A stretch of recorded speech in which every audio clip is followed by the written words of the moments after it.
көрермен, сіздермен бірге мен Ботагөз Мұратқызы және де Абай жастары подкаст жобасы. Бүгінгі студия қонағы Ерасыл Серікұлы, Семей медициналық университетінің студенттік ректоры. Ерасыл мырза, қош келдіңіз. Сәлеметсіздер ме, қайырлы күн. Рахмет шақырғандарыңызға. Ерасыл мырза, енді бүгінгі сұхбатымыз жастардың білім алуы мен жан-жақты дамуына қолдау көрсетіп отырған университет ішіндегі жұмыстармен жақынырақ танысуға бағытталған. Олай болса, сұрақтарға көшсек. Жақсы, рахмет, дайынмын.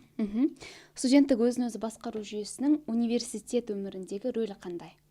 Университет өміріндегі рөлі, менің ойымша, ғылым және жоғарғы білім министрлігі әр университетке осындай студенттік өзін-өзі басқару ұйымдарымен жұмыс атқаруды әрқашанда табыстайды. Сол секілді біздің университетімізде қапы қалмаған Семей медицина университеті әрқашанда өзін-өзі басқару ұйымына қолдау көрсетіп, әрқашанда қолдап отырады. Медициналық білім алушыларға кәсіби даму бағытындағы қандай шаралар ұйымдастырылды?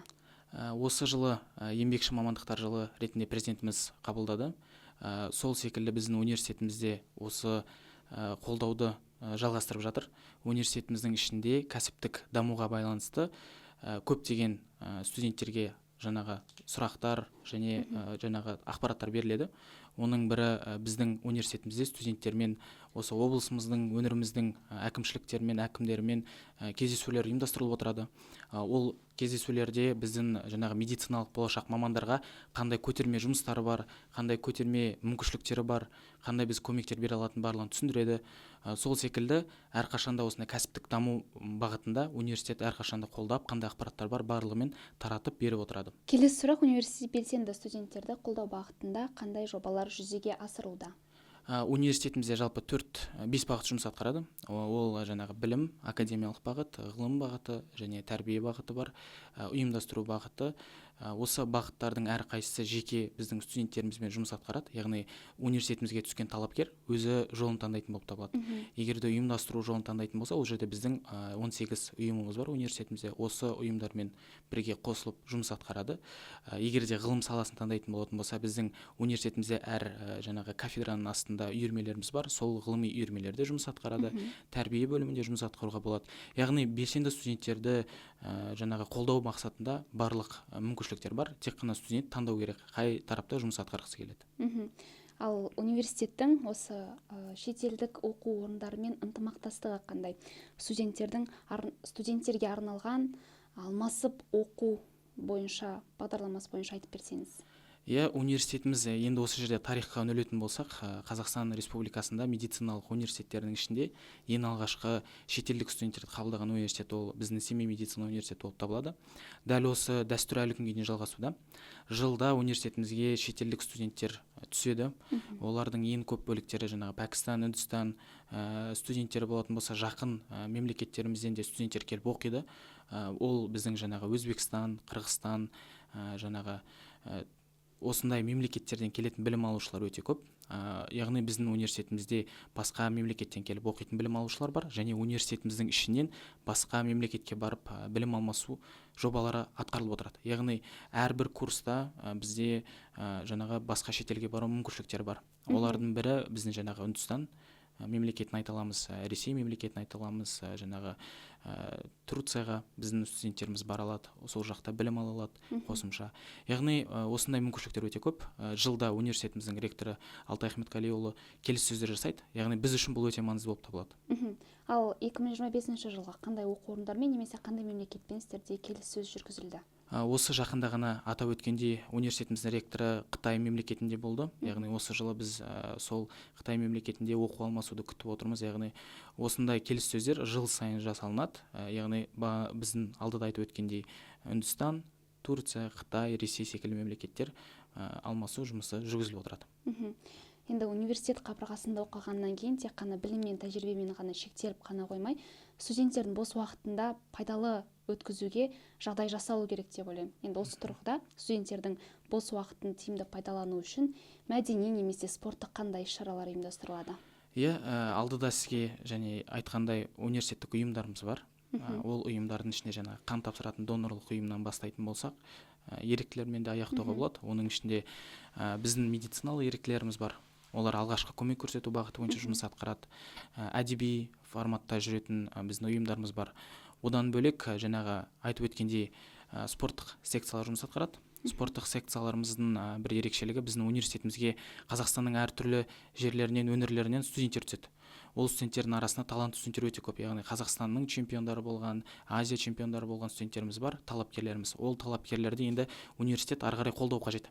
Яғни университетіміз жыл сайын спорттық жаңағы іс-шараларға қатысады, яғни спартакиадаларға, жаңағы Қазақстан чемпионаттарына, ары қарай жаңағы әлем чемпионаттарына, Азия чемпионаттарына біздің студенттерімізді жіберіп отырады. Оның ішіне жаңағы секцияларды айтатын болсақ, тоғызқұмалақ, жаңағы шахмат, дойбы, спорттықтардың ішіне жаңағы тағы да біз футбол, баскетбол, волейбол секілді секцияларымыз жұмыс атқарады. Бокс, қазақ күресі, еркін күрес, осындай секцияларымыз жұмыс атқарады. Студенттеріміз бос уақытында сабақтан босаған кезде біздің осы секцияларымызға бара алады. Одан бөлек университетімізде спорттық тренажерлар бар. Сол тренажерлармен еркін түрде келіп, бос уақытында өздерінің жаңағы денсаулықтарына қарап отырады. Енді біз медициналық университет болғандықтан әрқашанда денсаулық бірінші орында деген ұстанымды әрқашанда ұстаймыз. Жақсы, сөзіңіз аузыңызда. Жаңа еріктілер туралы кішкене қозғап өттіңіз. Бізге бәрімізге мәлім, осы аталмыш жылдың 1-10 тамыз аралығында Абайдың 180 жылдық мерейтойы өткізілді. Осы 10 күндік ішінде Семей медицина университетінен медик жасақтары жинақталды, медициналық ерікті жасақтары жинақталды. Сол туралы айтып берсеңіз, жаңағы осы еріктілік қызметке университет студенттері қаншалықты жиі қатыса алады және қатысады? Бізде жылдың басында медицина еріктілерін біз әрқашанда қабылдаймыз. Осы жылы да дәл сондай қабылдау жүргізілді. Тек қана біз Семей медицина университеті емес, осы өңіріміздегі барлық медициналық оқу орындағы студенттерді қабылдаймыз өзіміздің жасағымызға. Өзіңіз айтып өткендей, Абай Құнанбайұлының 180 жылдық мерейтойы аясында бізде қалыс қалмадық, барып сол жерде қызмет еттік. Медициналық ерікті деген сөзге жауап беретін болсақ, ол не жұмыс атқарады? Оның басты қызметі өзін жайсыз сезінген қонақтар, қатысушыларға алғашқы көмек көрсету болып табылады. Жаңағы барлық қандай да бір денсаулығы сыр берсе, өзін жайсыз сезінетін болса, бізге келіп айта алады. Біз жаңағы алғашқы көмекті көрсетіп, барлық денсаулығын жақсартуға мүмкіншілік жасаймыз. Яғни осы еріктілер жұмыс атқарады. Университетімізде жаңағы 500-ден астам медициналық еріктілеріміз бар. Басқа қаланың, өзіміздің өңірімізде басқа колледждар немесе оқу орындарында дәл осындай медициналық еріктілер жұмыс атқаруда. Енді шетелдік студенттермен сол тақырыпқа ауыссақ, медицина университетінде қазір көп шетел студенттері оқуда. Осы шетелдік студенттермен жұмыс қалай ұйымдастырылады? Олардың бейімделуіне көмектесу үшін қандай іс-шаралар немесе жобалар бар? Біздің университетіміздің басты ұстанымдарының бірі ол жаңағы барлық студентке жағдай жасау. Соның бірі шетелдік студенттер. Біз жылдың басында жаңағы студенттерге жәрмеңкелер ұйымдастырамыз. Ол жәрмеңкелердің ішінде шетелдік студенттер де қосылған.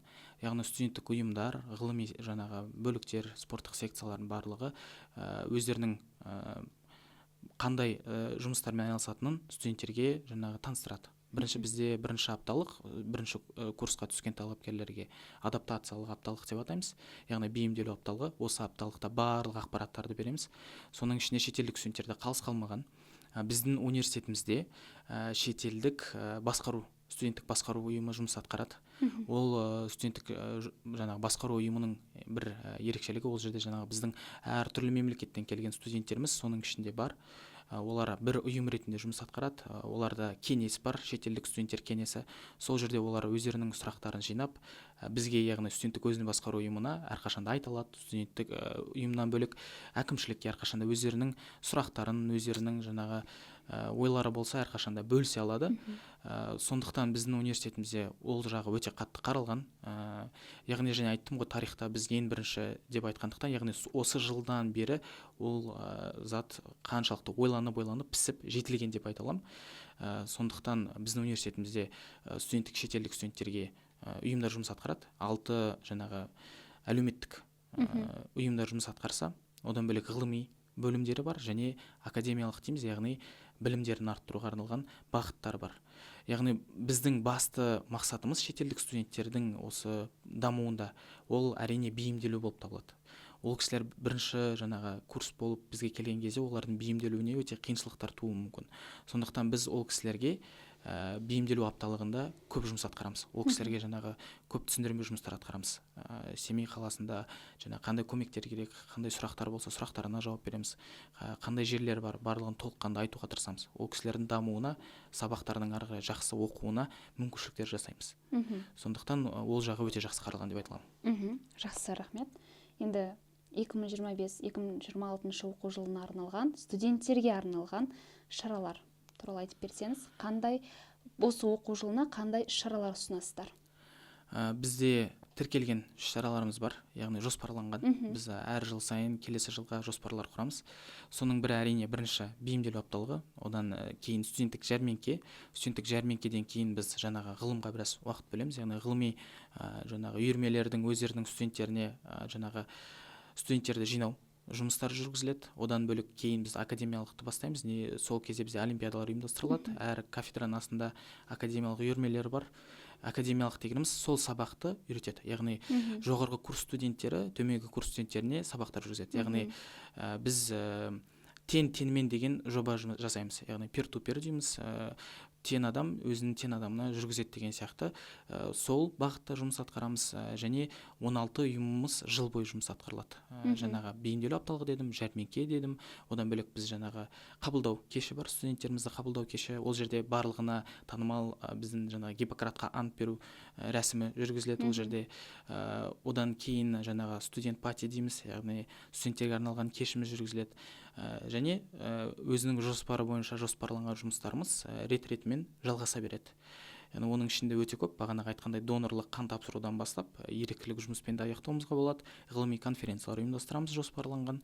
Ғылыми конференциямызға ол жаңағы халықаралық деңгейде болады. Басқа мемлекеттерден кісілер жаңағы бізге қатысушылар келіп қатысады.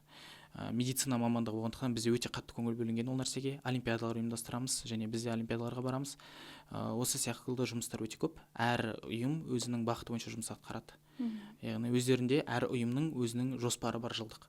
Ол кісілер келген кезде жылдың басында бізге жоспарларын ұсынады. Біз сол жоспарлар бойынша ол кісілердің жұмыстарын қадағалайтын боламыз. Жақсы, рахмет. Енді осы күнге дейін өзіңіздің есіңізде қалған ең ірі шара туралы айтып берсеңіз. Енді мен студенттік ректор болып жұмыс атқарғаныма 2 жыл толды. Осы 2 жылдың ішінде біз алдыңғы жылы 24-25 оқу жылында студент пати деген кеш жасағанбыз. Бұл өте біз ойымызда қалған кештердің бірі деп айта аламын. Не себептен? Өйткені осы кеште біз жаңағы iPhone 15 сыйлығын студенттерге ұсынған болатынбыз. Одан бөлек жаңағы бағалы сыйлықтар болды. Райымның концертіне билеттер. Яғни студенттерге керекті барлық заттарды сол жерде ұсындық. Осы кеш бізде жаңағы студенттер үшін өте қатты есте қалды және ол дәстүр ретінде қалыптасып қалды. Әр жыл сайын ұйымдастырамыз. Негізі айтатын болсақ өте көп есімізде қалған шаралар. Әр қайсысын айта беруге болады. Біздің университетіміздің ректоры әрқашанда бізді қолдап отырады. Соның бірі жаңағы біздің брендтік дүкеніміздің ашылуында айта аламын. Есімізде қалған шара осы жылы ашылған. Және телестудия, яғни студенттерге арналған телестудия ашылды. Ол да есімізде қалар шара. Яғни аталмыш жобалар өте көп жасалған жобалар. Соның әр қайсысы есімізде қалар, әр қайсысы өздігінен бір жоғары деңгейде өткен үлкен жобалар деп айта аламын. Сол осы айтатын іс-шараларымыздың бір-екеуін айтып өтейін деп шештім. Жақсы, рахмет. Енді сұхбат соңына да таяп қалдық. Өзіңіздің пікіріңізді, ыстық лебізіңізді студенттерге, көрермендерге білдірсеңіз, мархабат. Біздің университетіміздің студенттерімізге әрқашанда сәттілік тілейміз. Себебі медицина мамандығында оқу ол өте қиын. Осы мамандықта оқи жүре қоғамдық жұмыста алып жүру одан да қиын болып табылады. Сол себептен де ешқашанда жаңағы сынбай осы жобамызды ары қарай жалғастырыңыздар дегім келеді. Яғни оқуларыңызда да үздік болыңыздар, қоғамдық жұмыста да үздік болыңыздар. Сондықтан да тек қана сәттілік тілеймін. Сәттілік әрбір студентке қажетті деп ойлаймын. Бірінші орында студенттер үшін ол әрқашанда сабақ болып табылады. Яғни сіз сабағыңызды жақсы оқысаңыз ғана бос уақытыңызда қоғамдық жұмыспен атқара аласыздар. Сол себептен де жаңағы сабақтарыңыз жақсы болсын. Екінші қоғамдық жұмыста әрқашанда үздік болыңыздар. Осы сәтті тілегім келеді. Және оқу жылында үздік бола беріңіздер дегім келеді. Жақсы, Ерасыл Серікұлы, бүгін алтын уақытыңызды бөліп сұхбатқа келіскеніңіз үшін сізге шын алғысымызды білдіреміз. Құрметті көрермен, Абай жастары подкаст жобасының кезекті саны өз мәресіне жетті. Амандықта жүздескенше аман сау болыңыздар.